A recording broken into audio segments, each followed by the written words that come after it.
And in 10 years, when umpires are replaced by lasers, you will have in your house a chest protector that you use less often than that Body by Jake ab roller that you never use because it's in the garage.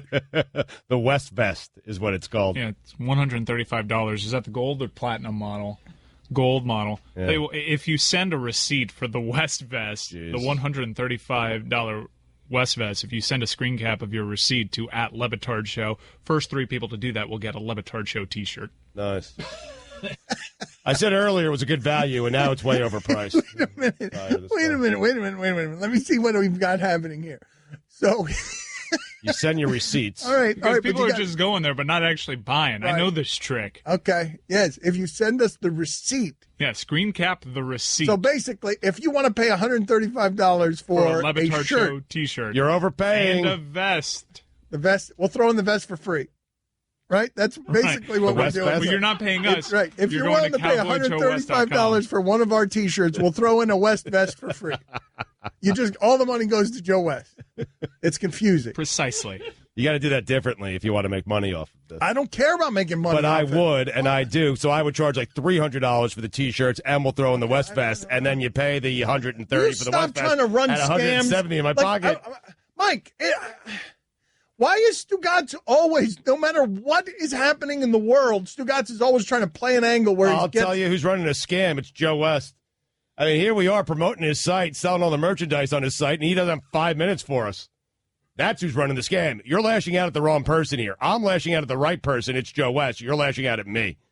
That doesn't seem fair. I'm lashing out at you because you tried to turn our cause into a money-making opportunity for you. I was just planting seeds. Like, if you wanted to do this in the future, this is how you do it, where you can pocket some cash. Look, cash. Let me...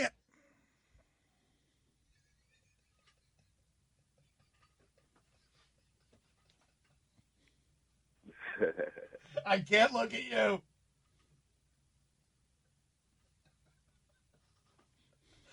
I'm afraid to look at Dad. Look, your resume, okay? Your resume of unrelenting jackassery doesn't have anything on it more impressive than right now you turning cash into quiche for no reason. There is no reason that I can tell that you just did that. I don't know why you did that. We're doing a radio show. It's on a lot of radio stations. It's more powerful than it's ever been. I don't know why you thought it would be a good idea to say cash as quiche. Explain to me how your mind works. I feel like when you're doing that kind of scam, you got to say quiche. That's the way you got to say it. When in Rome, Dad. What do you make? I don't want to talk about this anymore. Let's go ahead and play this sound that I promised you 2 days ago, maybe 3.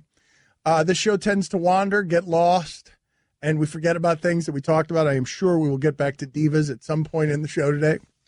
But in the wandering earlier this week, I told you about some uncomfortable sound that I have still not heard, but Mike says it's funny. Mike has heard it. It is from WEEI in Boston. Tom Brady is on there. Mike, help me set this up here. What is funny about this sound? Is it just pure awkwardness? Is there any funny to be found outside of the awkwardness? Plenty of funny to be found only in how awkward this soundbite is. It is 2 minutes of just uncomfortable radio. Okay, we don't mind that around here. We'll sink into it. We enjoy that. So let's see here whose side you're on. Let's start this new game. We're just starting it right now.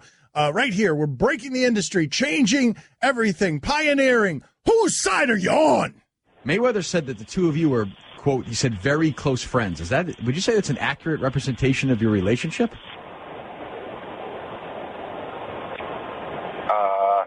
No, I met him a couple times, so I think he's a great fighter. That was a great fight the other night. Did you watch? Did you order it? Did you pay for it? No, I saw it the next morning. I had a friend's wedding I was at, so it was a fun night for me. I had a lot of my friends in town, and one of my great friends got married, so it was a fun night. And were you rooting? Were you and your guys, your friends, rooting for Mayweather? No, I was at a wedding. I know, but were you hoping? I mean, I was just saying at the break, I don't find either guy very likable. I was watching it last night saying, I don't care. But that's what I said last week when he said it. We were talking about it. I said, I can't imagine that Brady, I've met you one or two times. Our dealings with you, you seem like a good guy. I mean, you must know about Mayweather's history of domestic violence. I can't imagine you'll be friends with a guy like this.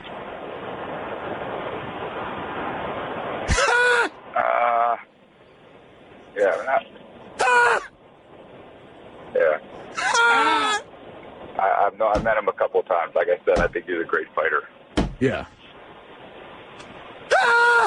And you FaceTime with him, though. He made sure everyone saw and heard about that. Did you just wish him luck, or just want to wish him luck? I'm not sure we're going with it. Well, my thing, I just want you, because the guy, I mean, he was on ESPN, it was all over the place last week. If somebody like that said I was really good friends with him, I'd want to respond and say, no, I'm not. And you did. That's all. I just wanted to get your side of it. They played it 5 million times on ESPN. I didn't think it was, if you're legitimately not friends with a guy, I don't think it's fair to not give you a chance to respond to it. Yeah, I said I met him a couple times. Yeah, no, I understand. Okay, that's fine. Yeah. Man. Some good radio right there. We break it down next. So, Tom Brady, that was a piece of art. Everything I was watching there, I imagined Brady in the pocket, sort of moving his feet ever so slightly and making that 300-pound menace just slide by him. Like he was just moving around. Like what I was visualizing is Tom Brady being interviewed while in full uniform, in the pocket, feet moving, tapping the ball. So that's what I was hearing there. And so the hosts of that show, they came after him pretty hard, but all of it's interesting to me for this reason. You've got athlete who will not say anything, and they are badgering him with 5 or 6 questions that are tougher questions than Tom Brady would like. But let's think for a moment about what is passing for tough question. Right. Tom, are you friends with this guy? Like the idea that Tom Brady would see controversy around every turn in a way that would make him not even answer that question in a way that was direct. You know, I love to read between the lines. His inability to answer it quickly and definitively, to me, suggests that they're good friends. I mean, you don't have to think about it. You're either friends with someone or you're not. I don't care about that portion of it. Okay? Yeah, I don't. Yeah. I don't care about whether they're friends or not. The idea that Tom Brady, at this point in his life, with the successes that he's had in his life, that Tom bleeping Brady would be afraid to have an association with Floyd Mayweather that was a little too close. I was at a wedding. To me, I marvel at all of it, that I would think that you arrive at a place in adulthood when you've been this famous for this long and had this many successes and powers stacked atop each other so that you have real confidence and conviction. You can go on a radio show and say whether Floyd Mayweather is your friend or not. You would think, man, but this image has been sculpted over many, many years. Oh, but to be beholden to it must be a prison, man. Seriously. Yeah. Right, Tom? I mean, I know, man. You're hurting. Yeah. I feel for you, man. Yeah. If you guys cheated during Deflategate, would you just answer that question by just giving me a long silence and then maybe a noise at the end?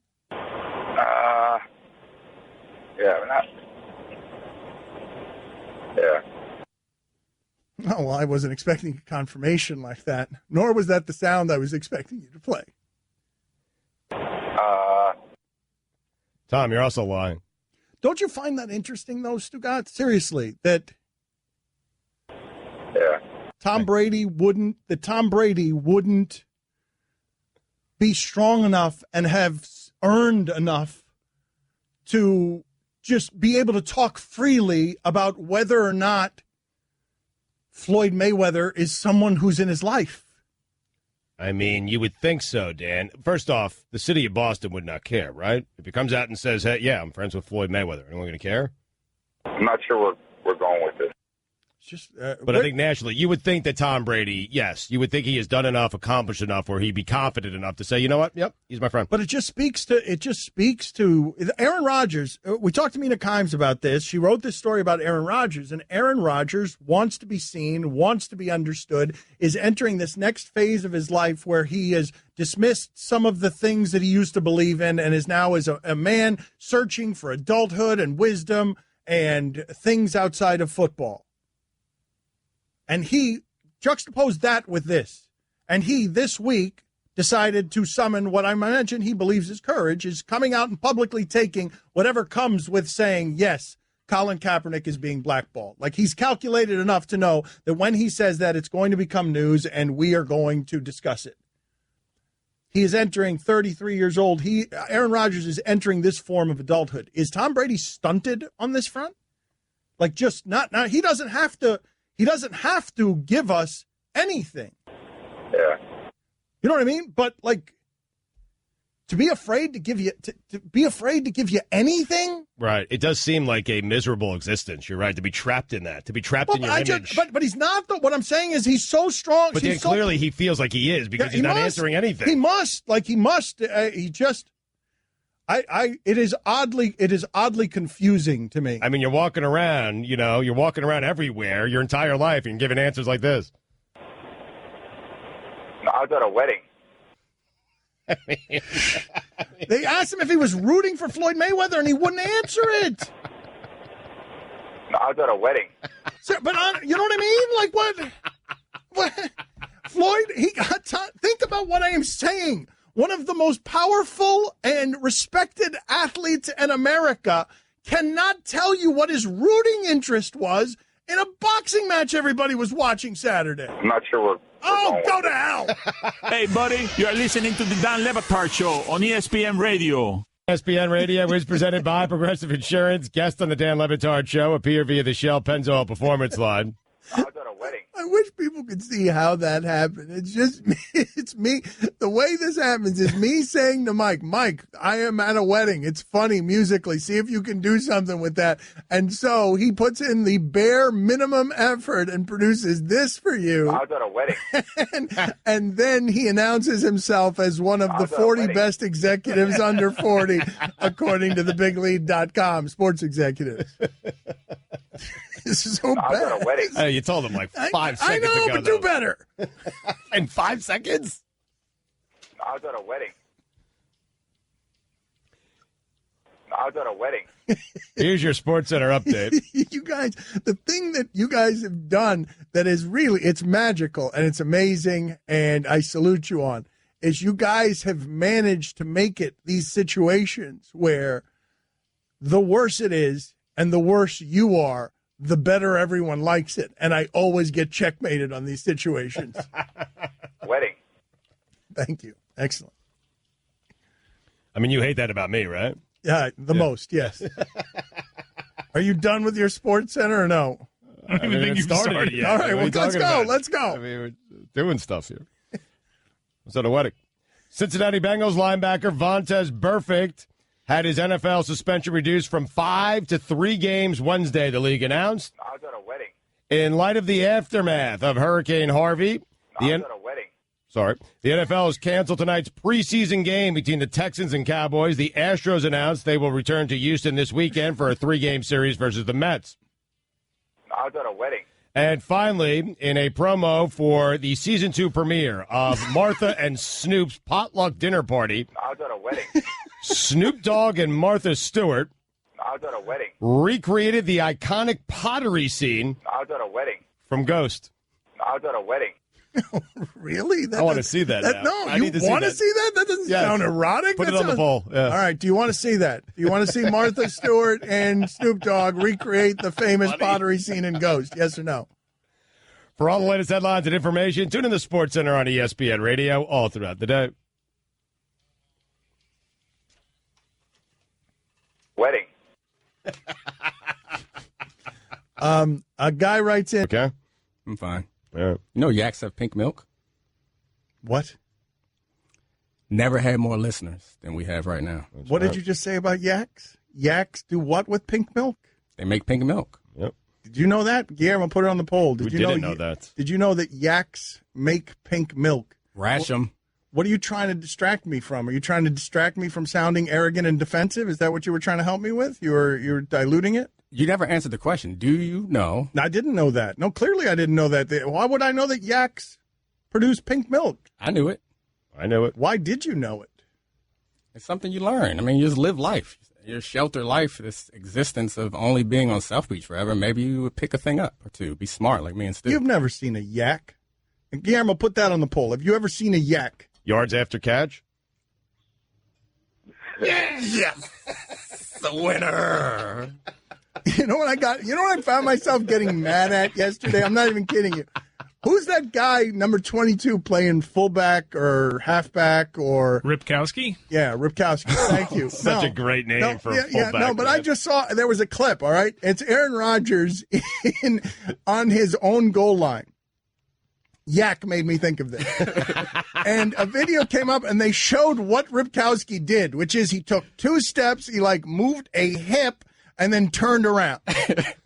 And it was so offensive to me that Aaron Rodgers would have to play with this person. You did properly describe it. He threw his hands to the right. And then got slowly back to the left. But wait a minute. I need to explain to people how long this route was. It was right in. He went from running back to the line of scrimmage, threw his hands to the right, to get the center of the defensive back in the line, like some sort of sorcery. That was his juke. Right?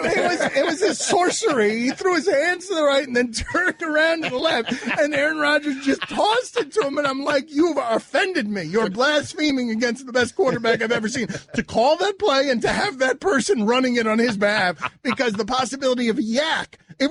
You'd be better off throwing it to an actual yak and just taking your chances with what happened after that. Runs the wrong way, fumbles the ball. It's a crime. It should be a crime what they've surrounded Aaron Rodgers with, and I think what Derek Jeter plans to do down here. It's going to be a crime. Yeah, it is. It's ridiculous. Awesome. And you're going to let him get away with it. No, what are you doing? You're getting carried away. Let's stay here. You lighten the show up. Now let's stay here. Why are you trying to get him started up on Jeter? Well, because it's annoying what Jeter is doing, talking about a winning culture. What is Derek Jeter? Guillermo and I were discussing this. I don't want to take all the credit for this, but what does Derek Jeter know about a winning culture? Thank you. Nothing. What does he know? I mean, get him. The convoluted constrictor of contradiction, Stugotz, is back. Now, I know what you're saying to yourself, that Derek Jeter has done a lot of winning, but really, what does he know about a winning culture? Nothing. Because of the 19 years, actually 20 years. He played 20 years in the majors. You know how many years that team had the highest payroll of the 20 years he played in the majors? Tell him, Stu. 18. Whew. 18. So you know who built that culture?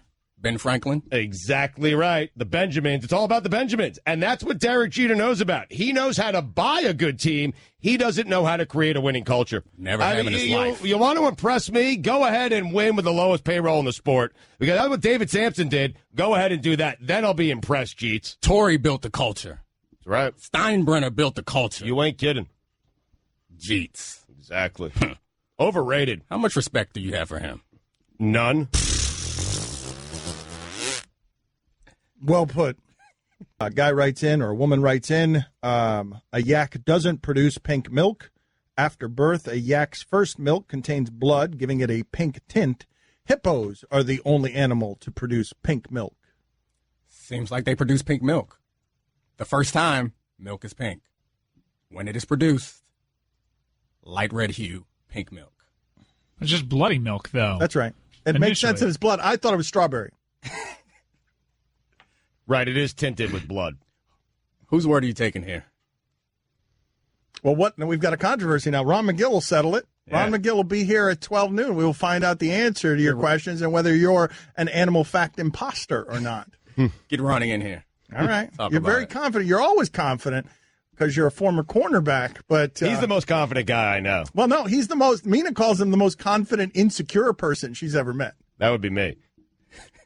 I don't actually. No, I think that's Mina. When Mina had that first description, it was like an article about a show that we were doing, and she gave that description anonymously. And I was like, Mina, I know that's you. Wait a minute, somebody was quoted an anonymous source? That was an anonymous source? I didn't realize I just betrayed the sourcing on that article. No. I already knew it was Mina. Mina, I know it's you. But, I mean, it's kind of accurate. Sorry. I mean, we all have a little bit of insecurities. I'm sorry. But wait a minute. Hold on a second. So somebody wrote an article about you, and Mina was quoted anonymous. She was an anonymous source in an article about you. Did she not want to be quoted calling you the most confident, insecure person she's ever met? I have no idea. But in the story, it was about the show that Mina, Clinton, and I used to do, and it quoted Mina saying some things. It quoted Clinton saying some things, and then it said a colleague or something like that. She went off the record to call you the most confident, insecure person she's ever met? Because Mina hates anything close to confrontation, as you guys may or may not know. Anything that resembles, anything near confrontation, she gets all uncomfortable and weird, so... Well, here's what's one of the many funny differences between Domonique and Mina, and both of them have figured out, and this is the danger of having really smart evolutions in the gas bag pool. They figured out, the both of them, really fast that it's much funnier to side with you on stuff than it is to side with me on stuff. Duh. Funnier. They both figured it out, but hold on a second. But Mina's less comfortable with it because Mina will not look at me when she does it. You're staring right at me. Oh, yeah. You are staring. I get all in you. You are staring. Mina won't even look at me. She knows she's doing it. I know she's doing it, and she just stares at Stugotz while doing what? it. Yeah, but I don't know what you're talking about. You think they're doing this to be funny? I'm not. Right. Stu is a genius. Yep. I mean, he's closer to the truth on so many more things than you. That's just the way it is. I think that you use big words and you talk about all these grandiose thoughts and you convince people that somehow you're smarter than Stu. But in actuality, the everyman is closer to the real life. He gets his hands dirty. He puts his hands in the dirt. My man. It's all polysyllabic camouflage. He's That's right. all it is. It's word salad. Mm-hmm. I get to the heart of the matter, man. I just go right in and I tell the truth. I'm a truth teller, man. Okay, that's right. So Jeter, what does he know about a winning culture? That's Nothing. something that nothing. Nothing. Right. Has he ever created one? No. They bought one. You live in Miami. You know how to create an island? No. What? Well said, South man. Beach, I mean. What? Good job, Stu. What just happened there? Excellent. I don't Good even work. understand. How was that good work? What was that? I mean, just because you live on South Beach does not mean you know how to make an island. So just because he lived in New York for the Yankees does not mean he knows how to build a winning culture. Exactly. Boom. Right. I mean, he played on teams who bought a winning culture. He did Bam. not create the winning culture. You said yourself, if Derek Jeter played on the Pittsburgh Pirates, he'd be just another shortstop. Well, I've never said that. You said it yourself. I heard you. We got it on record. Yep. Look it up. I never said that. Print it out. Yep. Fax it. Right. Fax it? Yep. Faxing it. Baby.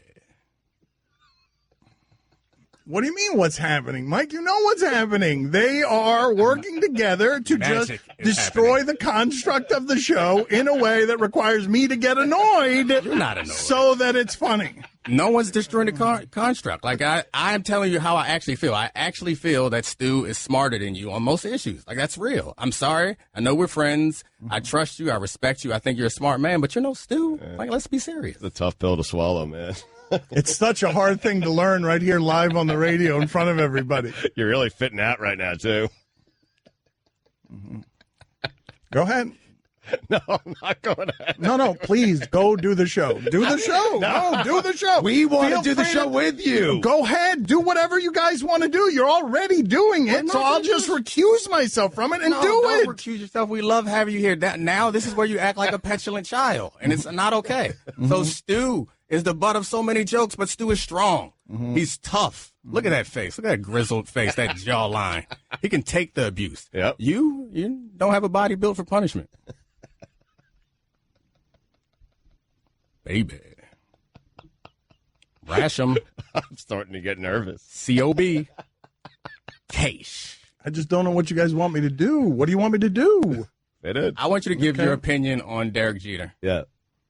I mean, you did say, it is ridiculous for Jeter to say that. No one's trying. Not even the octopus. You know the sea creature race? That octopus has 0 wins on the season, and that guy is never running. It's just a casual jog. Julio's running around. Oh, goofy Julio with his 8 arms. And then Bob the Shark always sprints around the corner and wins every single race is Bob the Shark. Yesterday, Bob the Shark was just waving to the crowd before the race even started and then decided to turn it on while this goofy Julio's just and then he loses every single time. Let's take one more call. All right, go to line 4. Line 4, you are on Wake and Take on $7.90 the ticket. Stugotz, Yo. if you could eat a sports logo, which one do you think would be the most delicious? Wow. Also, Arash is awesome. Yeah, he is. Rasham. Wow, if I could eat a sports logo. Hold on, now I got to pull up sports logo. Wow, this is a great question. That is a great question. Call back tomorrow, sir. And by the way, 24 hours from now, Billy will break down that TV show. Stay tuned. Teasing it. Sports logos. Greg, you have one off the top of your head? Are there edible logos, or is he talking about an animal? Well, I mean, I guess you could go that route, right? I mean, I like a fried mahi-mahi sandwich, so I'd have to go with the Dolphins, I guess. Little dolphin? Texas Longhorn? That's something. But that's a horn. That's not the cattle. How about a Buffalo Bill? The buffalo? I have had buffalo. I'm still looking here, man. Would you eat a Jacksonville jumbo shrimp? Yeah. I'd eat a Jacksonville Jaguar. Would you really? Yeah, do you know anybody that's eaten a Jaguar? Is that an edible meat? I'm sure it is. Yeah, I know lions eat jaguar. I've had kangaroo before. Have you? I had ostrich once. It's a big gamey. There are many of you who would prefer a Greg Cote and Stugotz show with no me here. If you're going to do that, though, Mike, you have to be vigilant. If that's the show you guys are going to do, maybe we'll get a future with that show whenever. But if that's the show you're going to do, somebody's got to call Greg Cote out on all the wrong things that he says. Like what? What do you mean? A dolphin, the Miami dolphin is not a mahi-mahi, first of all. Oh, close. Lions don't eat jaguars. They don't exist on the same continents. Right, but with and the you're dolphin, claiming you've seen it. Right. With the dolphin, you put a little... I listened to 30 seconds of that's all I heard in 30 seconds. Somebody's got to call Cote and Stugotz. Otherwise, it's just going to be nonstop rambling gibberish. Well, people like the gibberish, I have to be honest with you. But I think you're making a fair point. But to Greg, in Greg's defense, a little pinch of salt on a dolphin, and it becomes mahi-mahi. Yeah, thanks. Yeah, that's excellent. Excellent analysis. Yeah. No, the Miami dolphin is not one that's eaten. Like, what is the matter with you? You don't think you can eat dolphin? You can't eat that dolphin. That's not a dolphin that's eaten. Maybe, I don't know, maybe some place in China or Japan where they do unusual foods. Let me Google edible dolphin here. You really think that And you know what comes up? Mahi-mahi. I know, but that's not also the dolphin widely that's called Dorado and dolphin. That's not the dolphin that's on the helmet. The dolphin on the helmet would look so much different if it was mahi-mahi. How's that? The dolphin on the helmet's a cartoon. Do you know what a mahi-mahi looks like? And there's two dolphins on the helmet, not just one. Frankly, in the last 15 years that the Dolphins have played in that division, they should have the other dolphin on their helmet. Just something that gets devoured. Something that's delicious when you devour it. The mahi-mahi or common dolphin fish. Are you just learning now, after 60-plus years spent in this market, that the Miami dolphin on the helmet is not mahi-mahi? It is illegal to kill and eat dolphins in most parts of the world. Are you not aware of that? Yeah, no, I'm aware. Right, of course. Did you guys ever? Wouldn't I be? You don't want them to have it. Well, that's true, yeah. Yeah, they need to earn it, man. Right. I've been researching. Jaguars are making a little comeback in the United States. Really? Yeah. And mountain lions, by the way. Cougars, they're lions. Yep. So they do exist together in certain parts. There you go. Cody has not seen a lion eat a jaguar. Batard. Cody has not seen that. Cody claimed to have seen that. That is not something he's seen. Well, how do you know, I'm man? sure it's happened. Because it doesn't happen. No, I'm it sure happens. it has to have But happened. you don't know where he's been and what he's seen. I mean, you just we don't have know. Rob McGill on today. We'll ask him. Yes, This we'll ask McGill. This is so many. This is. I will say this: carnivores tend not to eat other carnivores of a similar size. Look, so that would prevent the lion. Very territorial lions. I can't tell you the number of conversations that I've witnessed. I do not partake in these conversations. But right now, America is drowning in these conversations where somebody says X thinking that it's fact-based, and the answer is fake news. And it just happened right here. You just saw it happen. Where Stugotz is like, you don't know. You can't prove that a jaguar hasn't been eaten somewhere in the world by a lion one time. So it's just like, that's the move. You can't do anything with that. You can't do anything when you're presenting facts to people and their response is fake news. You can't. Okay, fake news. It's fine. I'm just saying, if you haven't been with Greg Cote every step of the way during his life, he hasn't seen a lion eat a jaguar. I tend to believe him. No, I have, and I've also seen it on the football field. Last season, Detroit clobbered Jacksonville. So, in effect, a lion was eating a jaguar in that respect. But I've also seen it in the wild. I have, on safari. In Kenya.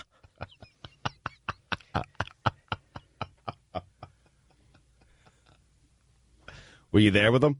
He hasn't seen that. Well, then how would he know? Did you see us lie on Claude Osteen fall apart right in front of our eyes? It was far more believable than what he's saying right now. Look it up. Witnessed. I want you to picture him. Look it up. We did look it up. I looked up Claude Osteen in Wikipedia looking for personal, and it didn't. He didn't rate a personal section, even though Claude Osteen had a nice little career. He was overshadowed by Koufax and Drysdale, and to a lesser extent, Bill Singer. But Claude Osteen, I think he had about 170 career wins. Wow, that's a hell of a staff if he's your number 4, huh? I believe so. Yeah. A safari in Kenya. Yeah, once. I think it was in the late 80s. I was a young man at the time. He's just going to stack layered lies on top of layered lies. Go ahead. No, I mean... Well, it begins... The first layered lie is I was a young man once. Right. Like, that's the first one that's not true. Yeah, no, it was in a contained area where jaguars had been imported from the other continent, right. And it was all for show. To be eaten. Yeah, to be eaten, and honestly, they were drugged. You know, it was not a happy scene. I'm embarrassed to have seen it. Right. Would never see it again. Right. You can't unsee it, though. Right, exactly. Yeah, it was problem. Awful. 786-456-4837 is the telephone. Can I have the first question then? Yes. Ron, has a lion ever eaten a jaguar in the history of this planet? Not that I know of, but, I don't know if everything has happened. It would have to have happened in captivity because, of course, the jaguar only occurs naturally in tropical America and lions only occur naturally in the eastern hemisphere. So they don't swim across the ocean. They would not normally meet. I thought you might say that, but what about in ancient Rome? The gladiators, they would just entertain people. What about Greg Cote's claim that he's seen a lion eat a jaguar, even though, they're on different continents? Yeah, well, if Greg Cote claims to have seen that, it would have to have been a forced confrontation by some sick individuals, and I would terribly and profoundly condone it. I mean, condemn it. But who would win a hypothetical bout between? Well, that really didn't go the way that you expected it to there, Ron. Well, the one who would win it in a hypothetical battle would be a lion because he's exponentially larger than a jaguar. Is that right? But you condoned it. I know. I condemned it. I corrected myself, Dan. You never made a mistake. You've never said the wrong word at the wrong time by mistake. You've never done that, Dan. Nope. It would never happen to me. I'm always right. Yep. Wow. Matt, you're on with Ron Magill. I agree, and I think that's unfair because maybe not a bumper sticker, but I've seen manly things on cars like truck testicles. Yeah, what are those people trying to announce? Have you seen those? Have you seen those? I have seen. They certainly not. They do not do those in England. They don't. Nobody does that in Britain. But John, that's a guy saying, "I'm a man," right, John? It is. It's saying in lieu of having testicles of my own, these are the ones I'm putting on my car. It's the same announcement you're making if you buy a Lamborghini. It is so Here American. is my Lamborghini. This is in lieu of having a large penis.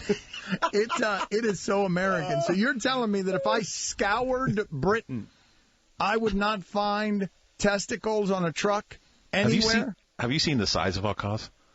It would just be it would be a tiny car dragging along sparks coming off the bottom of the metal testicles. Which is exactly what it should be, because the person who makes that decision would make that decision, to have a tiny car with spark-dragging testicles. See, the difference is, I think in Britain, people would stop you and say, you realize we know what that says about you. Wait a minute. So you're telling me that if I go to that country, you don't think that is not an American export? Is that really unique to America? Absolutely, yeah. Yes. There's no doubt about it. So I can't go to any other country and find the truck testicles? There's no way. Is it also just unique? Some parts of South America, maybe. Maybe. I don't even know if it's. I feel like it's unique to maybe like the Southeast region for some reason. Well, maybe, but hold on a second. I want to get into this real quick here. I didn't think this is the detour we would take. Sorry I brought it up, John. I apologize in advance. I'm grateful you brought it up. But someone started a truck testicle business. business, correct? That was a business idea. Because there are too many of them. I've seen it too much for it not to be a business. Someone had to have developed that as a business plan. So is it a failed business plan? No, it's not a failed one. Lots of people had them. I 2 times I have driven across America when I was much younger and far more stupid. And at many of these, especially the trucker stops that exist in bits of desert between East and West Coast, you will walk in there and amongst the big like canisters of tobacco and whatever else, here you have testicles, metal testicles. So it clearly is a thing that works. You see them usually, I lived in Arizona for 10 years and I saw them often there. Often. So, it's working. It's a business.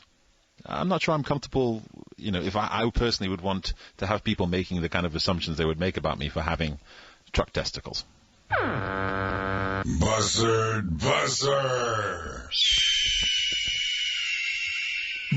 Bumper bollocks can be found in the United Kingdom. That's what they're called there. Oh, your condescending British dreamy voice, my friend. You tried to tell us this was just American. This is. I'm telling you, it's just American. They may sell them here, but you want to. Oh my goodness! I've now seen them, and it's disturbing. Yeah. But I maintain that I haven't been in a car big enough to handle bumper bollocks. You gave us some condescension there that was distinctly American, and it turns out that is also in Britain. So you must back off, big man. I just want to point out right now that I am on the site in question, and it looks like it was made by a 4-year-old. I am fairly convinced. And also worth noting that the bollocks in question here are made of plastic, not of metal. Clearly a signal to the smaller car size over here. Well, do me a favor, would you please, while you're on the internet anyway, Meech, Stugotz has found something here, and I would like you to find it as well, because I think this will be funnier in your voice than it will be in Stugotz's. But Stugotz has found a Wikipedia page titled TruckNutz. And so there I'm assuming it's nuts with a Z. Nuts with a Z.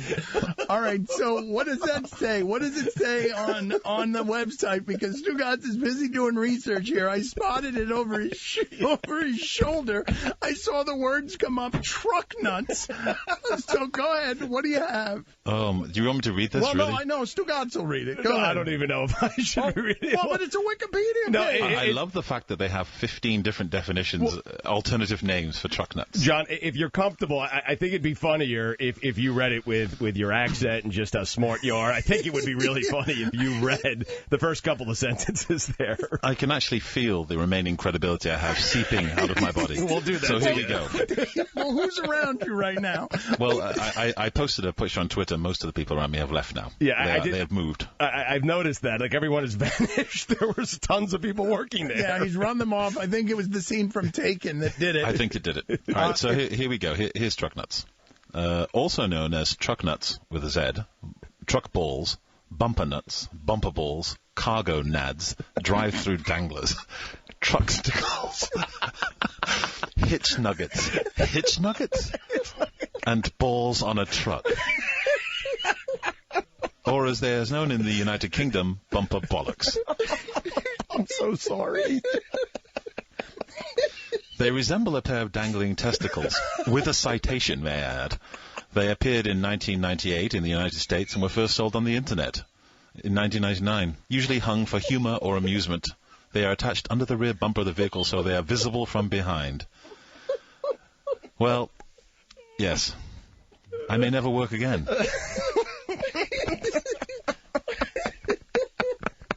Oh, God. Truckticles. Really? So they're known as Truckticles. Which was your favorite of among them? Wow. Oh, Truckticles is most definitely I think we all agree. That's an obvious one. Drive-through danglers.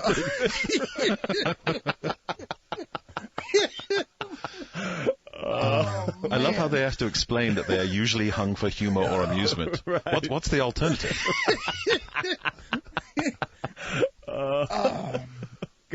Call me me old-fashioned, but I thought the balls on a truck was quite simple. Yeah, self-explanatory. Somewhat self-explanatory. Oh. I love it how they have also added, public reaction to TruckNutz has been mixed. Mixed nuts. Mixed nuts.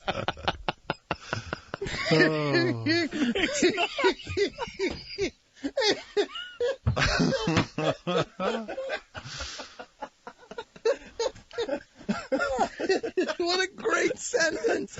Oh, what a great sentence.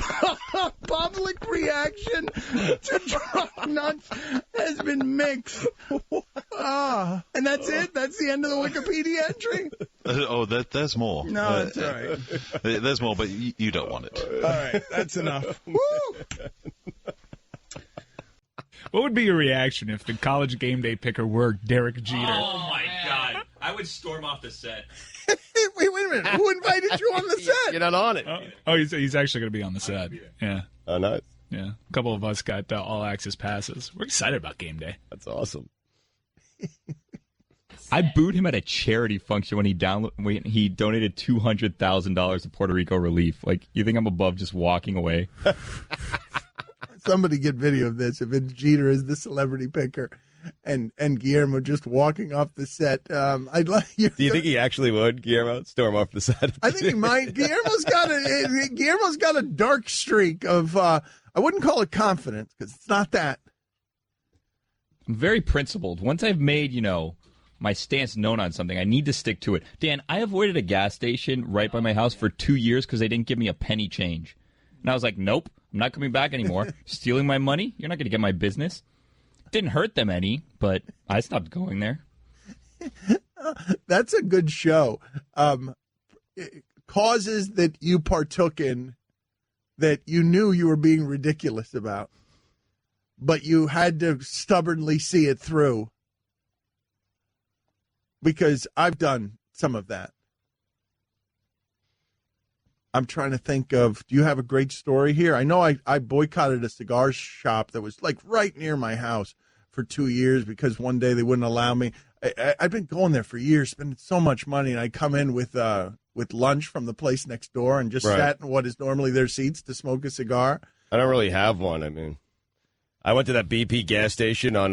Was I finished with my story? I didn't think that you were, but I had a more entertaining one. Okay, all right, let's go. No, finish yours. I'm sorry. No, please. But I went to this BP gas station. Were you just waiting for me to stop talking? Were you listening to anything It was a long pause, and I don't know. It was not a long pause. It felt like a really long pause. He must have just read it. I don't know. I was just trying to get my BP gas station, because you asked me, and you needed me to fill some time, and I was going to fill some time for you. I asked you, and you didn't seem to have anything, so then I went right into my story. Okay, well, let's finish the story first, and then we'll go with mine. But you weren't listening, right? There's no question about it. Texter writes in, there is no other word that can describe Stugotz's behavior. Just no other word other than stampeding right over Dan's story. It was an army of chimpanzees, a stampede throwing feces all over. So Stugotz was not listening to my story in any way. I was not finished with it. Let's relive that real quick here as you realize. And I don't know where Stugotz goes during these times, these vacant times where just checking stuff out, man. Tumbleweed blows through his head, and he's just. Stugotz must think his job is to come in here and just stare at his computer You realize the oldest incarnation of this show, when we're 80 and doing this, I'm going to have to hit you in the ear with a cane to wake you up because you're going to be checking, updating your fantasy team and fell asleep. Yeah. You have us doing this when we're 80? I'm just saying it's not a lot different than what just happened. I'm in. Let's play this. Stugotz not listening at all. I've been going there for years, spending so much money, and I come in with lunch from the place next door and just sat in what is normally their seats to smoke a cigar. I don't really have one. I went to that BP gas station on. Was I finished with my story? I didn't think that you were, but I had a more entertaining one. There wasn't a pause. Listen again. He accused me of a long pause that he jumped into the void to fill. I've been going there for years, spending so much money, and I come in with lunch from the place next door and just sat in what is normally their seats to smoke a cigar. I don't really have one. I went to that BP gas station on. Was I finished with my story? I didn't think that you were, but I had a more entertaining one. Okay, all right, let's go. So, what is your more entertaining one? It felt like a longer pause. It did. It felt like, listen, I'm here with you, so I can see what the audience can't, and it seemed like you were struggling to remember the rest of the story, and I was just jumping in. It felt like a good jumping in point for me. And LaMarcus Aldridge. Awful. I mean. No, he's an embarrassment, man. I'm telling you, Greg Popovich is going to get rid of that guy in the offseason. He was an embarrassment last night. He is so out of shape. There are so many times where the Rockets were playing 5-on-4 on offense because LaMarcus Aldridge was walking back on defense. He's bad. He's not a good player. I don't know what happened to him because when he was in Portland, he was fantastic. He is not good, Dan. He cost them the game last night, although they won the game. But had they lost, I'm telling you, it would have been on LaMarcus Aldridge. And the only reason it's not is because they won the game. Otherwise, San Antonio would be crushing it today, and I'm still going to crush them even though they won. They won despite LaMarcus Aldridge. That's what I meant to say. They won despite LaMarcus Aldridge.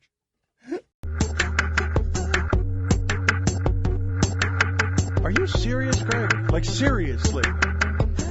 You just pushed the microphone out of your face so you could read the moment that the show started.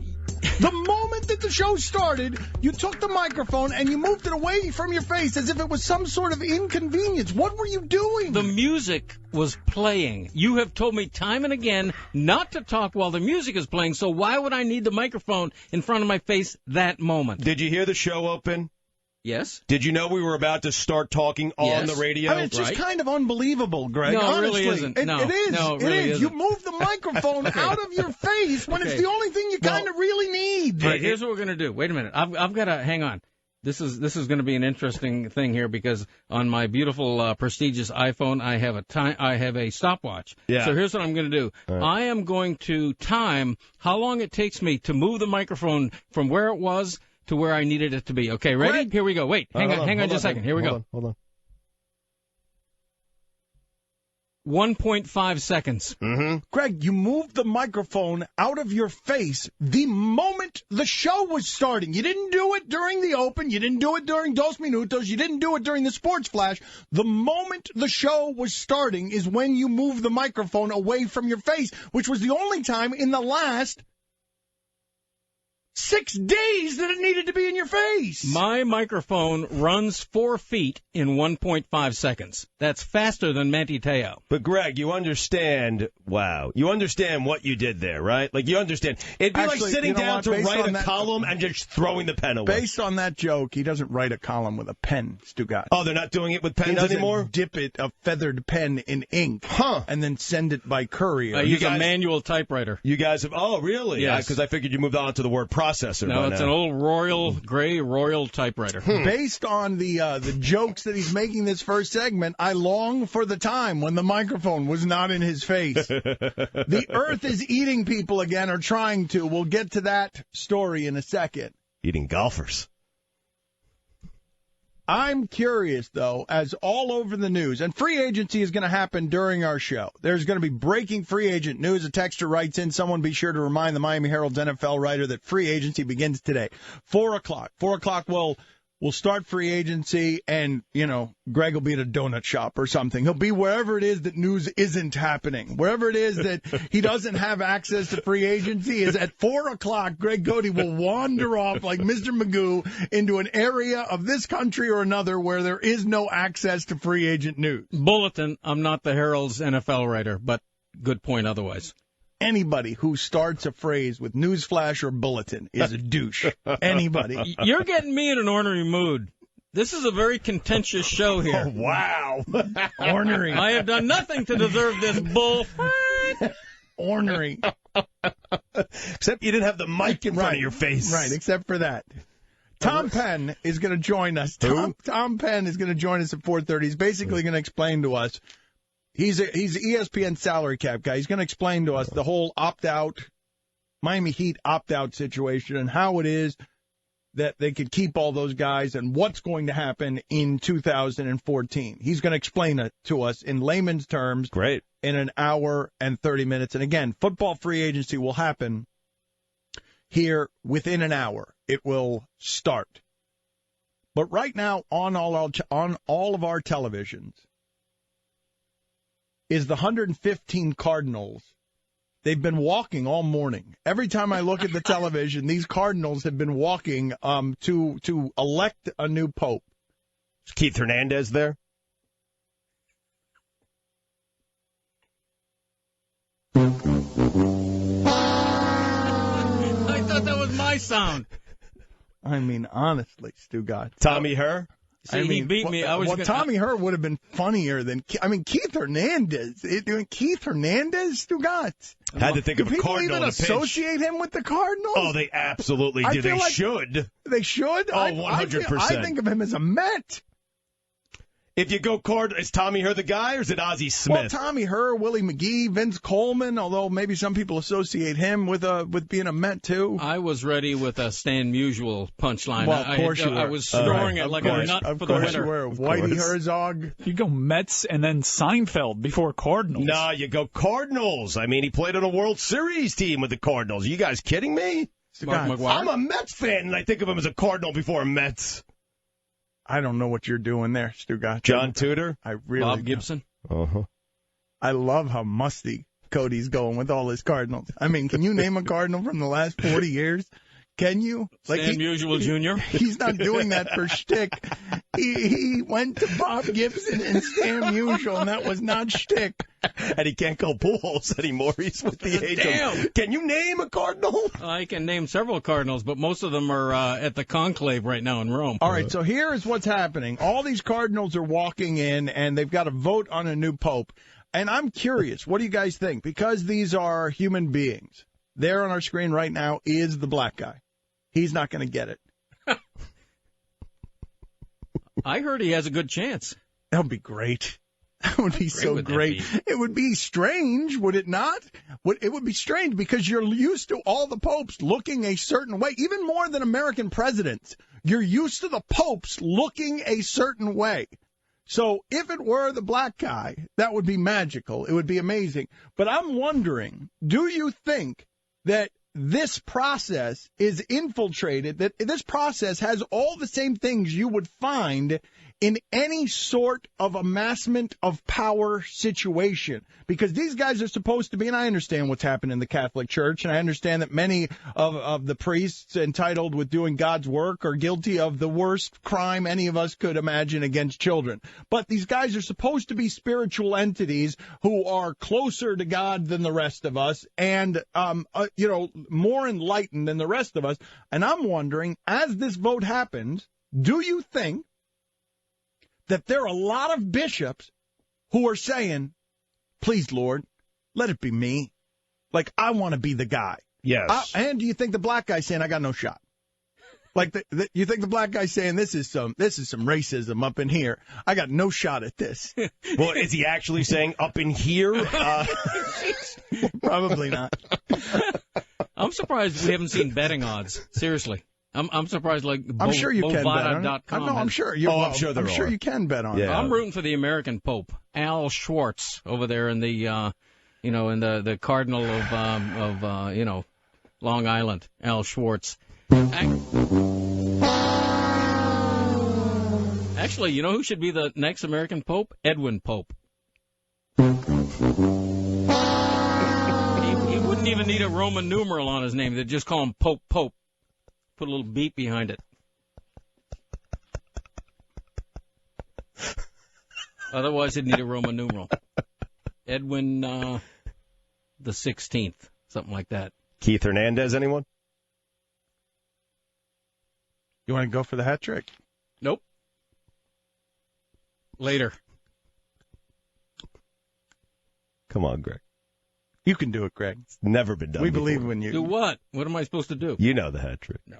You could. I got nothing. Take 3 big swings. Miss on all of them. I am curious what the Pope would run the 40-yard dash in, because you get a great wind drag on those flowing robes. Plus the papal mitre, the hat, is the most aerodynamic hat ever invented. Foul tip.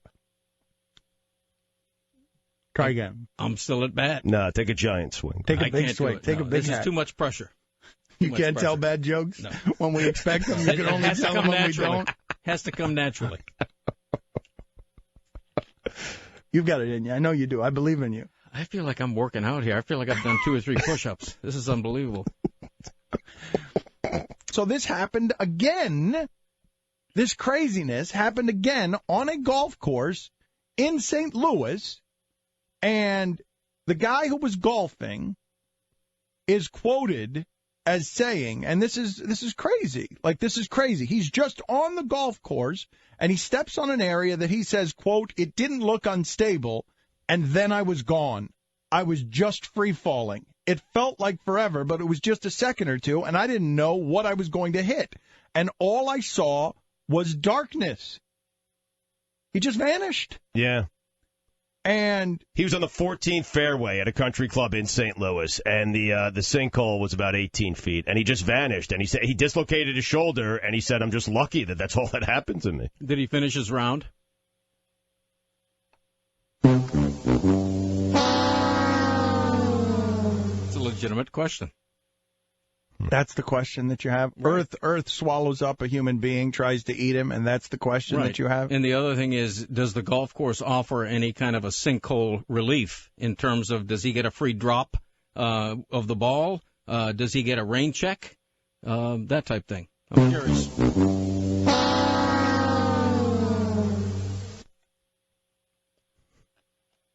But in all honesty, I was moved by that thing that happened in upstate Florida. Because, I could tell. But we can tell, in all honesty, how moved you were because you had to get in those 2 quick bad golf jokes. Yeah, but nothing worse than a guy who tells golf jokes, by the way. Nothing worse. Guy is the worst. I'm not moved about the golf guy because he's fine, but I'm moved about the other guy because if you made a list of the 10 weirdest ways to die, you would put all kind of stuff on it. You would put getting hit by lightning. You would put getting struck by a freight train.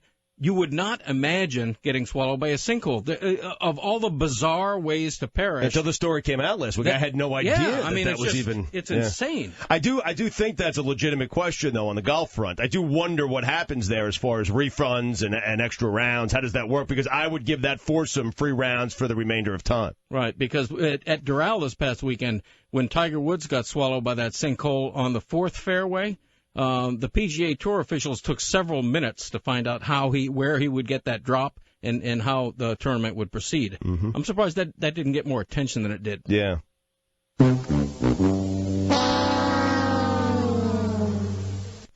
Are you going to tell any good jokes?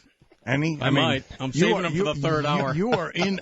You are on a. You are that heat streak pales in comparison to what you are unleashing. The show killing that you are doing to our show right now. There is no. I can't. This is bigger than. You are approaching DiMaggio's streak for unfunny. Mm-hmm. Where my T-shirt at? Show killer.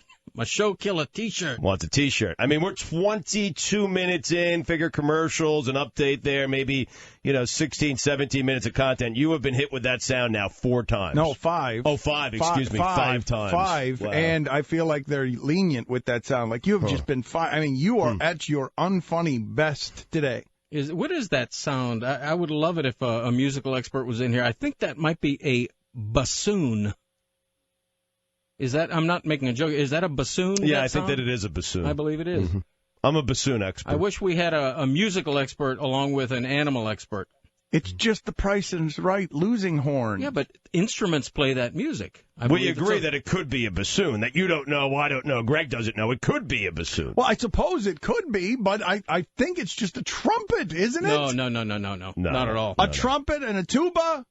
We got any musical experts out there? Well, text us the bassoon. Let's agree on this. It's closer to a tuba than it is to a trumpet. Yes. Definitely. And a bassoon is a big-ass instrument. Yeah, bassoon is a big-ass instrument. He is right about that.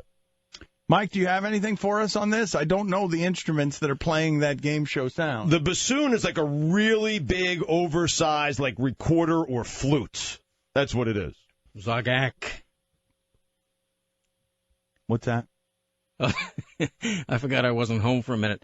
Zagak? Yeah, in my own home, instead of saying exactly, I say Zagaki. in homage to Joe Zagacki, the UM announcer. I like and that. it just sort of slipped out. I like that. So you said Zagak. Right. Yeah. An Right abbreviation now, for Zagacki. with no explanation. We're supposed to know what you're doing there. I'm sorry. We're supposed to know. Well, the good Zagacki. news is he's so comfortable, Dan. He feels like he's at home. Right. I think that's the good news. Zagacki.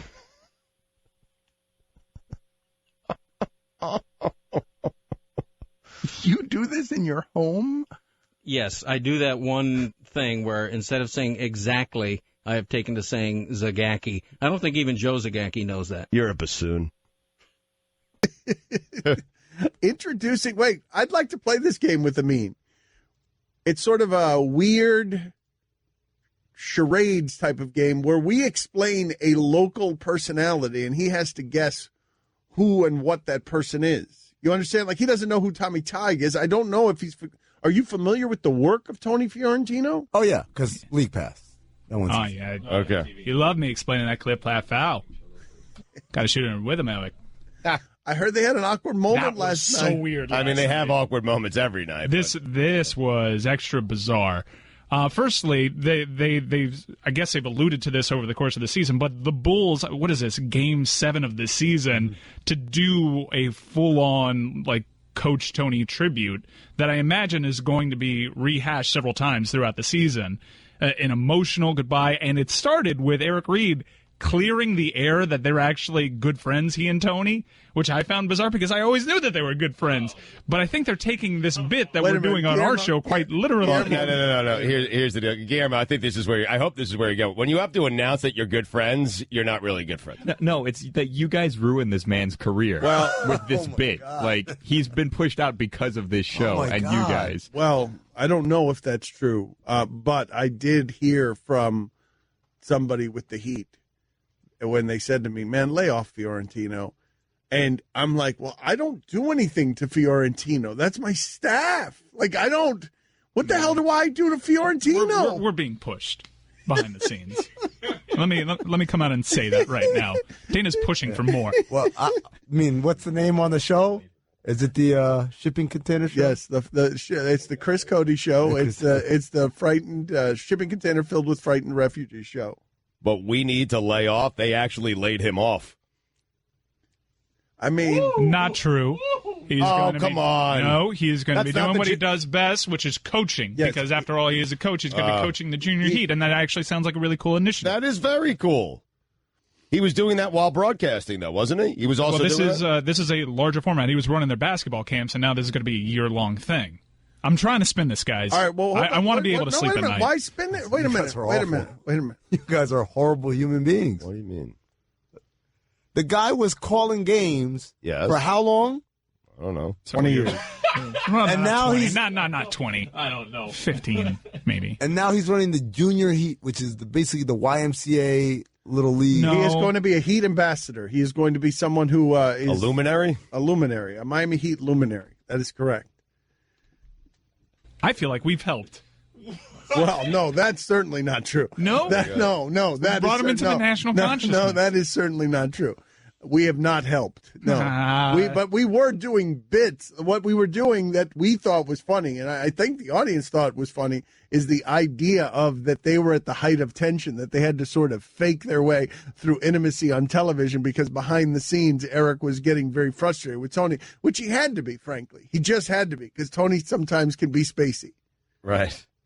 Wait, don't use that word. Okay, not Kevin Spacey. You gotta find something else. That's not all we've done, Dan. We started recreating movie scenes with Tony and Eric. Oh, well, see, that's why I say this is my staff. This is not me. Like, yes, this was not me. I didn't do this. It's good to know the captain doesn't go down with the ship. It's getting quiet, Tony. It can't be more than 6 to 8 decibels here on the water. Just a few more minutes, Ewic. It'll take a while for them boats to get organized and establish a clear path to get us. I don't know about you, but I intend to write a strongly worded letter to the White Star Line about all of you. I love you, Coach. I've only loved 7 people in my life, although I've had 106 acquaintances. Kaboom! No, don't say goodbyes, Ewic. Don't you give up. Don't do it. I'm so cold. The water feels like 28 degrees Fahrenheit. You're going to get out of this. You got to tap it in that direction. You're going to go on. You're going to make babies. Watch them grow up. You're going to die an old lady, Eric. Warm in a bed. Not here. Not on this night. Do you understand me, Eric? I can't feel my body, Tony. I'm colder than DeMar DeRozan. Eric, listen to me. Listen. Winning that ticket was the best thing that ever happened to me since I was over at Mount Vernon. You must do me this honor, Eric. Promise me you'll survive. That you will never give up. No matter what happens. No matter how hopeless. Promise me now. And never let go of that promise, Eric. I promise, Tony. Although, statistically, an estimated 43% of all promises are broken. Never let go, Eric. I promise I will never let go, Beautiful. Coach. I'll never let go until which time my fingers become so numb that the choice no longer is mine. Near, far, wherever you are. I forgot about that. I believe that the heart It's beautiful, Allison. Beautiful. does go on. Beautiful. Allison, thank you for contributing to that. More you open the door, and my heart mortified. will go on and on. All of those people on the Titanic had a better experience than Allison just did listening to herself singing. Too soon? Absolutely. I'm always looking for Jack Doyle. Miami wins the game! Miami wins the game!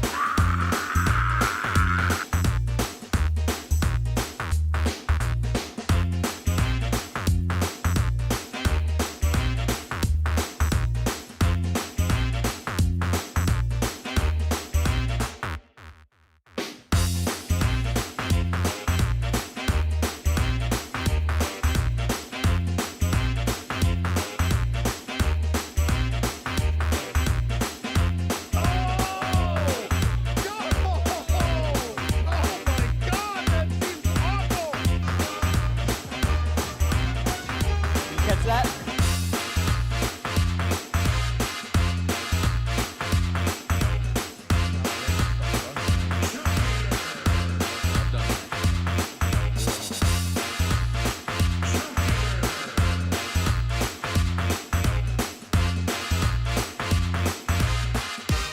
Is very confident in